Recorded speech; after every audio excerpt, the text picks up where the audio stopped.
In today's video, I'm going to teach you how to remove automation rules in Asana. If you've ever had tasks moving or fields changing automatically and you're not sure why, a project rule is probably behind it. Today, we'll safely remove a rule you don't need so your project behaves exactly the way you expect. First, open your browser and go to Asana's login page. On the sign-in screen, click Continue with Google. If you're already signed into your browser, you may go straight in. Otherwise, choose the Google account that's connected to your Asana workspace. If you work in multiple organizations, glance at the avatar in the top corner afterwards to make sure you're in the correct workspace where the rule exists.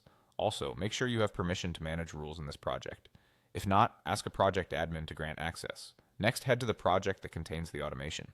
From the sidebar or your home view, click the project name to open it. You should now be looking at that project's board or list. In the top right of the project, click Customize. This opens a panel with all the project-specific settings. Inside that panel, select Rules. Here you'll see a list of active and draft rules configured for this project, including their triggers and actions. Locate the rule you want to remove. If your team uses clear naming, the title should match the behavior you're seeing, like moving tasks between sections or auto-assigning owners. Hover over the rule and click the three dots to the right of its name. This opens the options menu for that specific rule. From the menu, click Delete. Asana may ask you to confirm.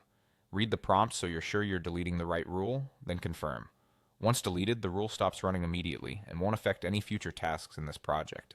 Existing tasks won't be retroactively changed back, so it's a good idea to spot check a few items to make sure everything now behaves as intended.